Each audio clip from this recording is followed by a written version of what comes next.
င်္ဂလာပါ Excel သုံးတဲ့အခါမှာ formula တွေ function တွေမလိုဘဲနဲ့ရှိတွေအများကြီးရ data တွေကိုပေါင်းလို့ရတယ်ပြီးရင် data တွေကိုကိုကြိုက်သလို transform လုပ်လို့ရတယ် summarize လုပ်လို့ရတယ်ပြီးရင် data cleaning လုပ်လို့ရတယ်ပြီးရင်ကိုကြိုက်သလို reasonable check တွေအများကြီးလုပ်လို့ရတယ်မော်ဆန်ဆန်2တစ်ခုကိုဒီနေ့ introduction အနေနဲ့ပြောပြပါမယ်အဲ့ဒါတော့ power query လို့ခေါ်ပါတယ်ဆိုတော့ဒီမှာဆိုရင်ကျွန်တော်မှာ January February March ဆိုတဲ့ report တွေ3ခုရှိတယ်အဲ့ဒီ report 3ခုကိုဒီ combine ဆိုတဲ့ sheet တစ်ခုထဲမှာအကုန်ပေါင်းမယ်ပြီးရင် transform data မှာကြတော့ report ဆန်ဆန် summarize လုပ်ထားတဲ့ data လေးကိုပြောင်းမယ်ပေါ့နော်ပြီးရင် January February March မှာ data တွေ update ဖြစ်တာနဲ့ဒီမှာလဲ refresh လုပ်လိုက်တာနဲ့တခါတည်း update ဖြစ်တဲ့ဟာကိုဥပမာအနေနဲ့ပြောပြမယ်ပေါ့နော် January February March က data တွေက table type တွေဖြစ်တယ်ပေါ့နော်အဲဆိုရင်ကျွန်တော်တို့ Power Query window ထဲမှာ January ရှိရ data တွေကိုထည့်လိုက်မယ်ထည့်ခြင်းလို့ရှိရင်ဒီ tab bar တွေက data တက်ကိုသွားမယ်ပြီးရင် data and transform data ဆိုတဲ့ထဲမှာ from table or range ဆိုတဲ့ဟာကိုထောက်လိုက်မယ် Okay ဒါဆိုရင်တော့ဒီဟာကိုကျွန်တော်တို့ Power Query window လို့ခေါ်တယ်ပေါ့နော် Power Query window ထဲမှာကိုကြိုက်သလို edit လုပ်လို့ရမယ်ဒီဘက်မှာကျတော့ကျွန်တော်တို့ apply stat တွေကဘာတွေလောက်ထားလဲဆိုတာကိုသူကတစ်ဆင့်ချင်းဒီမှာပြမယ်ပြီးရင်ဒီမှာကျတော့ကျွန်တော်တို့ခေါ်လိုက်တဲ့ table ရဲ့ name ပေါ့နော်အမည်တွေကိုပြမယ်ပေါ့နော်ပြီးရင်သူရဲ့ stat ကဒီမှာဆိုရင်2ဆင့်ရှိနေပြီပေါ့နော်သူက source ကဒီမှာ January ရှိရနေယူလိုက်တယ်ပြီးရင် chain type ပြောင်းသွားတယ်ပေါ့နော်ဒီမှာသူက number တွေဖြစ်ပြောင်းသွားတယ်ဒါဆိုတက်စာသားဖြစ်ပြောင်းသွားတယ်ဒါဆိုရင် date အဖြစ်ပြောင်းသွားတယ်ပေါ့နော် date and time အဖြစ်ပြောင်းသွားတယ်ပေါ့နော်Okay ဒါဆိုရင်ကျွန်တော်တို့က January ရှိကိုတော့ယူပြီးနောက်ထပ် February March ရှိတွေကိုယူရမယ်ကျွန်တော်ဒီဟာကြီးကိုပြန်ပိတ်စရာမလိုဘဲနဲ့ duplication နဲ့ပဲသွားမယ်ပေါ့နော်ဒီ January ရှိကို duplicate လုပ်လိုက်မယ်ပြီးရင်နောက်ထပ် duplicate တစ်ခုထပ်လုပ်မယ် Okay ပြီးပြီဆိုတာနဲ့ဒီ January duplicate ကို source မှာထောက်ကြည့်လိုက်မယ် source မှာထောက်ကြည့်ဒီမှာ January ဆိုပြီးပြနေတယ်ဒီဟာလေးကိုကျွန်တော်တို့က February ဆိုပြောင်းလိုက်မယ်ဒါဆိုရင်သူက February data တွေဖြစ်သွားပြီဒါ name လေးကိုလည်းကျွန်တော်က February ဆိုပြီးတော့ပြောင်းလိုက်မယ်ပေါ့နော်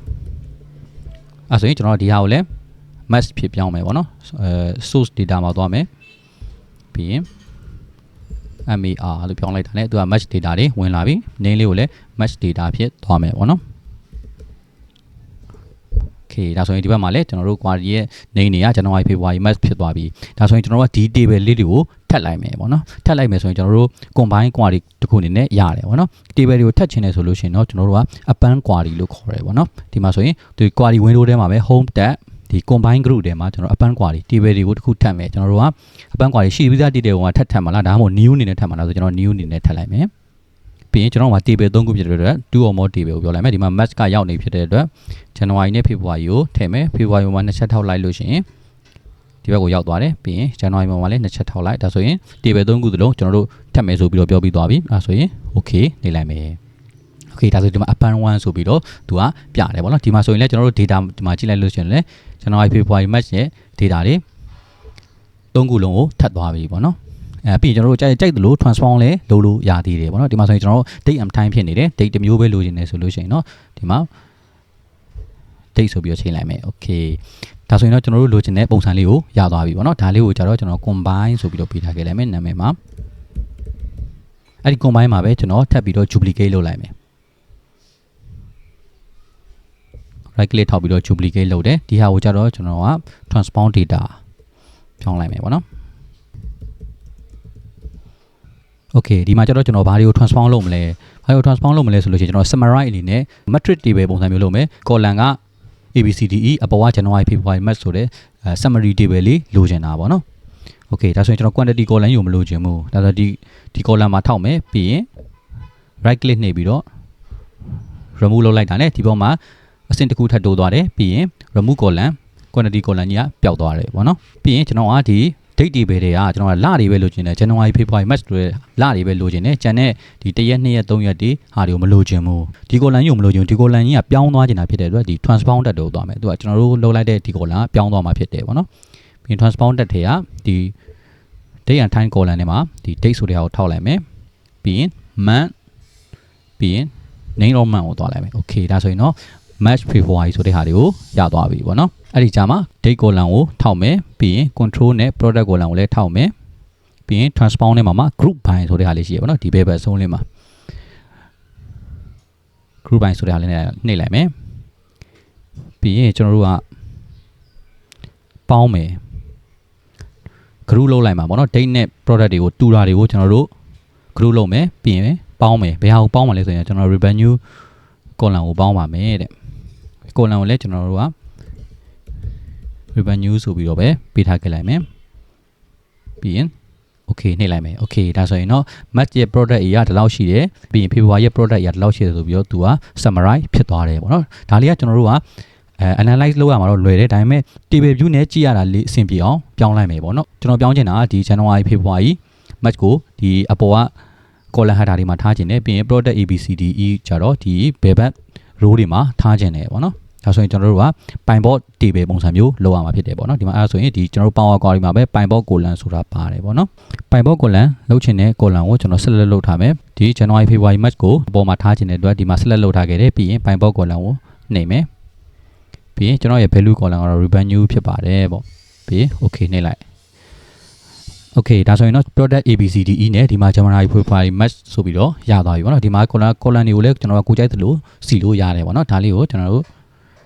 clip ဖိဆွဲပြီးတော့ရှေ့ဆုံးမှာလည်းထားလို့ရတယ်ပြီးရင် February ကိုဒီ March ရဲ့အရှေ့မှာထားလိုက်မယ် okay အဲ့ဒါကျွန်တော်တို့ data တွေကို loading လုပ်လို့ရပြီအဲ့ဆိုရင်ကျွန်တော် home tab ဒီ close and load ဆိုတဲ့ tab လေးကိုဖွင့်လိုက်မယ်ပြီးရင် close and load ကိုမနှိပ်သေးဘဲနဲ့ကျွန်တော်တို့ close and load to ဆိုတဲ့ဟာလေးကိုတစ်ချက်နှိပ်ထားခဲ့လိုက်မယ်ဒီ box လေးပေါ်လာပြီဆိုလို့ရှိရင်လည်း only create connection ဆိုတဲ့ဟာလေးကိုပဲနှိပ်လိုက်မယ်ပေါ့နော်ဘာလို့လဲဆိုရင်ကျွန်တော်တို့မလိုချင်တဲ့ဒီ January February March table တွေပါကြာလာမှာဆိုလို့မဟုတ်ပေါ့နော်ဒါဆိုကျွန်တော်တို့က connection only ပဲဖြစ်သွားပြီဒါဆိုရင်ကျွန်တော်တို့ combine data တွေကိုဒီ table လေးပေါ့နော် combine ဆိုတဲ့ဟာလေးကို loading လုပ်ခိုင်းမယ်ပေါ့နော်အဲဆိုရင်ကျွန်တော်တို့ right click နှိပ်လိုက်မယ်ပြီးရင် load to ပြီးရင် load to မှာကျွန်တော်တို့ table အနေနဲ့ loading လုပ်ခိုင်းမယ်ဒီမှာကျွန်တော်တို့ဒီ sequence လေးမှာချပေးလိုက်မယ် okay နှိပ်လိုက်မယ်okay ဒါဆိုရင်တော့ကျွန်တော်တို့ကဒီ3လစာပေါင်းထားတဲ့ data တွေကိုရပြီပေါ့နော်ဒီ transform data မှာကြတော့ကျွန်တော်တို့ transform လုပ်ထားခဲ့တဲ့ data လေးကို right click နှိပ်မယ်ပြီးရင် load to ကိုနှိပ်မယ်ဒီပဲဒါကြတော့ကျွန်တော်ဒီ B2 sequence လေးကနေစပြီးတော့လုပ်ချင်တယ်ပြီးရင် okay နှိပ်လိုက်မယ် okay ဒါဆိုရင်တော့ကျွန်တော်တို့က product ABC နဲ့ January February March ကိုsummarize လုပ်ပြီးသား data လေးကိုကျွန်တော်တို့ formula တွေ function တွေမလိုဘဲနဲ့တွက်လိုက်လို့ရပြီပေါ့နော်ဥပမာကျွန်တော်ကဒီ March လမှာ product အသစ်ဝင်လာတယ်ပေါ့နော်အဲ့ product ရဲ့နာမည်ကကျွန်တော်တို့မှမရှိသေးတယ် product F ဖြစ်တယ်အဲ့ဒါက6ခုရောင်းလိုက်ရတယ် revenue ကဒီလောက်ရတယ်ဆိုတော့ဗောနော်ဒီ March လ10ရက်နေ့မှာပဲ okay ဒါဆိုရင်တော့ကျွန်တော်တို့ဒီ March လမှာကျွန်တော်တို့ product F ဆိုတာမရှိသေးဘူးပြီးရင်ဒီ combine data မှာလည်း ABCDE မရှိသေးဘူးဒါပေမဲ့ကျွန်တော်တို့က refresh လုပ်လိုက်ရင်ဆိုရင်ရောက်လာပြီ refresh လုပ်မယ်ဆိုလို့ရှိရင်ကျွန်တော်တို့ data tab ဒီ query and connection group တွေကကျွန်တော်တို့ဒီ refresh all ဆိုတဲ့ button လေးကိုပဲတစ်ချက်နှိပ်လိုက်မယ်ဒါဆိုရင်တော့ဒီမှာ product F 4000ဆိုတာလည်းရောက်လာပြီပြီးလို့ရှိရင် combine data ထဲမှာသွားကြည့်လို့ရှိရင်လည်းဒီမှာ product F ဆိုပြီးတော့ရောက်လာပြီ okay အဲ့ဆိုကျွန်တော်တို့ဒီနည်းနဲ့ data အသစ်တွေဝင်လာလို့ရှိရင်ကျွန်တော်တို့ရဲ့ query ကို refresh လုပ်လိုက်တာနဲ့ data update တွေကိုအမြဲတမ်းရနေမှာဖြစ်တယ်ပေါ့နော်ဒါကတော့ Power Query introduction ဖြစ်ပါတယ်ကျေးဇူးပါ